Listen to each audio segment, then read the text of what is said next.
Pearl S. Buck, the author of The Good Earth, lived in China for most of her youth. Although born in America, Buck's parents brought her to China, where she lived for 17 years before returning to America. Buck felt that she belonged to both cultures, American and Chinese. For instance, Buck's first language was Chinese, but the first language she learned to read and write was English. Buck had major influences from both cultures, for her mom taught her American subjects, while she also received Chinese schooling from a hired tutor. First published in 1931, The Good Earth was the second novel that Buck wrote, and was by far her most popular work. It portrays a vivid picture of China's culture during the late 1800s. Mara Cunningham, a PhD candidate in Chinese history, says, quote, "In a straightforward but highly detailed manner, Buck has composed a classic account of rural Chinese life. The Good Earth touches on many phenomena thought of in the West as uniquely Chinese: female infanticide, concubines, opium smoking, foot binding. But Buck also spotlights the banality of daily routines of life in rural China." End quote. Buck continued to write two sequels, Sons and A House Divided, which were later published as a one-volume trilogy entitled House of Earth. As Buck claimed, quote, "I can only write what I know, and I know nothing but China." End quote. Having grown up in China, Buck was very familiar with its culture and customs, so nearly all of the information in The Good Earth is from her first-hand. Buck won the Nobel Prize for Literature in 1938, namely in recognition of The Good Earth. She was the first woman in history to ever achieve such a coveted honor. The secretary of the Swedish Academy said in his prize presentation that Buck's work succeeded in, quote, "opening a faraway and foreign world to deeper human insight and sympathy with our Western borders." Her masterpiece was soon translated into numerous languages and remains a distinguished novel to this day, as it has been transformed into a Broadway play and a motion picture. Wang Lung, the primary character in The Good Earth, is a young Chinese man who leads a mundane life as a farmer. The novel begins as Wang Lung marries a young slave named Lan, who previously belonged to the wealthy Huang family. Lan diligently serves Wang Lung, and he is pleased with her, although he is initially disappointed that she does not have bound feet. They have 3 children, and together they survive a devastating famine.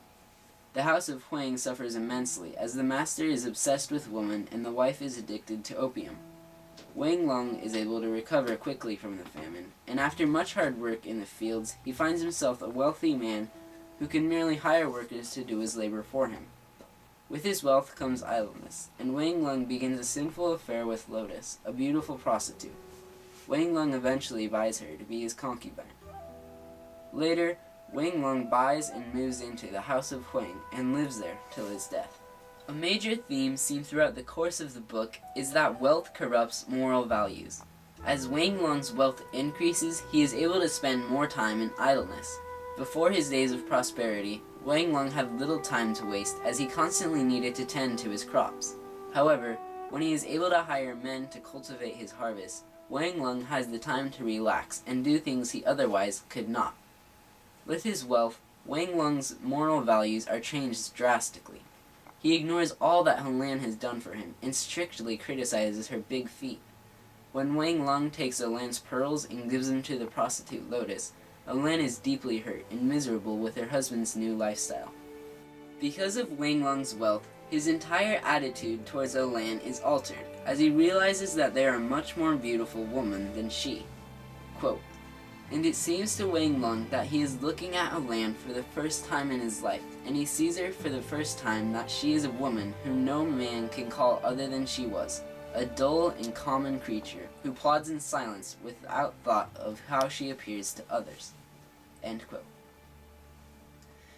Wang Lung's fortune causes him to lose his work ethic and his piety. Although he had wealth and social status on the outside, inwardly he was immoral and decrepit. Wang Lung's rise to wealth parallels the Huang family's fall. In the beginning of the novel, Wang Lung constantly feels intimidated by the Huangs because he compares their immense fortune to his meager possessions. However, throughout the story, the Huang's wealth slowly decreases until they have nothing left. This adversity stems from the fact that the old master is infatuated with woman, and the old mistress is obsessed with opium. These two addictions not only cause the Huangs to spend their money on useless things, but they eventually form their downfall. In contrast, Wang Lung's wealth is constantly increasing. Most years he is able to buy more and more property from the Huangs, demonstrating their fall as he rises. As Wang Lung continues to grow wealthier, his lifestyle continues to parallel that of the immoral Huang family. Wang Lung eventually ends up purchasing the mansion which the Huang family previously lived in, signifying his complete change from a prudent farmer to a vile rich man. Wang Lung's corruption strongly influences his sons for the worse. They see how their father behaves and they rebel against his plans for their life. They do not wish to be farmers, for they do not share his devotion to the oldest sons often bicker at each other over money, and the ropes that hold the Lung family together are strained. Despite Wang Lung's strong dissent, the sons decide that once their father dies, they will sell the family land and divide the money amongst themselves. This action signifies the final split of Wang Lung's family.